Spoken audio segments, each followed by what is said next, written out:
Hello, welcome to the Self-Learning Podcast by Dr. Sushma Singh. Let us start discussion on Unit 16, Interest Groups and Policy Making.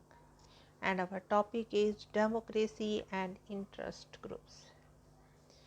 The decade of 1960s demonstrated that democracy did not function through individuals manning the coercive state, but through various interest groups.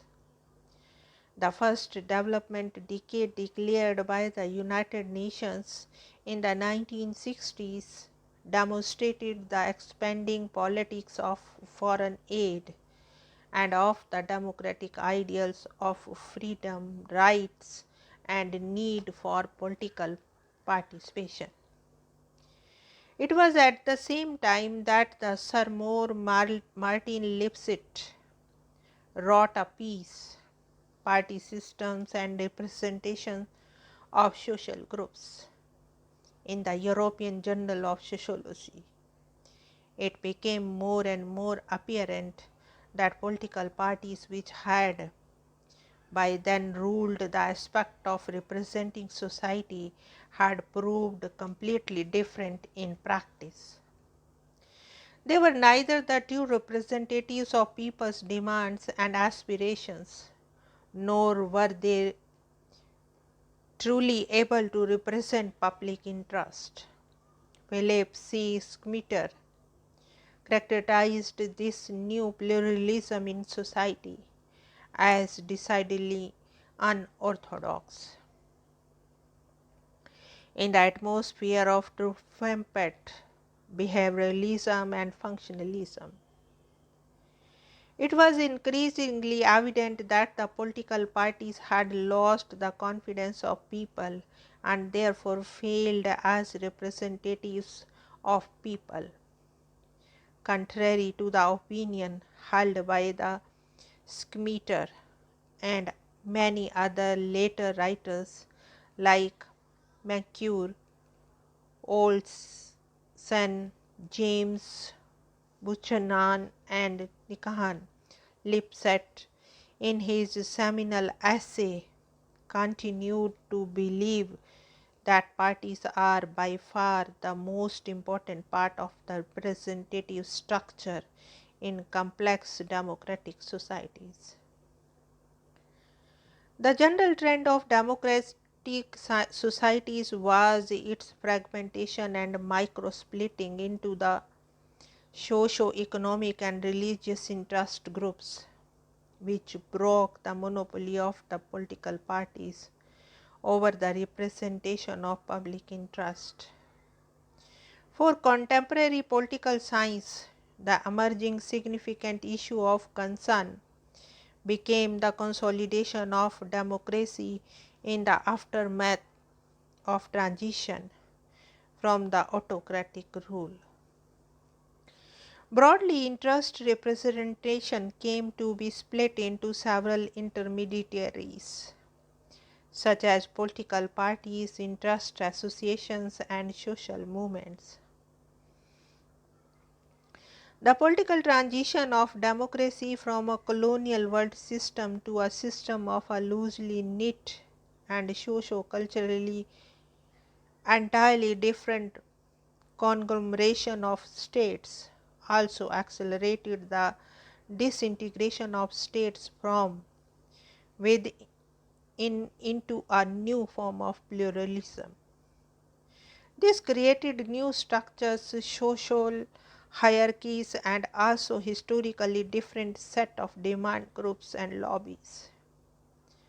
The rising aspiration level in the post-Second World was too varied in nature, but demand specific, which political parties were not geared to represent. Thus, political parties tried picking up the characteristics of these groups or created spaces for the accommodation of interest groups in the democratic process. The shift in representative democracy was evident in the study made by Lipset in 1960s and its implications for the policy formulation process was also substantial. Sekmeter had made the following observations regarding this change in empirical studies on political processes. Political processes cannot be reduced to the preferences or behavior of individuals, but are conditioned by group action and interactions. These groups, their solidarities and their conflicts make independent contributions to determining political outcomes. Representation is the key relationship between such groups and the making of authoritative decisions. This relationship is increasingly structured through specialized, legally constituted organizations with identifiable and reproducible boundaries. Together, they form distinctive subsystems within the polity. These representative organizations have a relatively autonomy and an operative logic of their own that cannot be reduced either to the preferences of individuals or to the solidarities of the groups that compose them. In Lipset's terms, they were neither just a means of political adjustment among conflicting social groups, nor merely an instrument of manipulation by dominant authorities.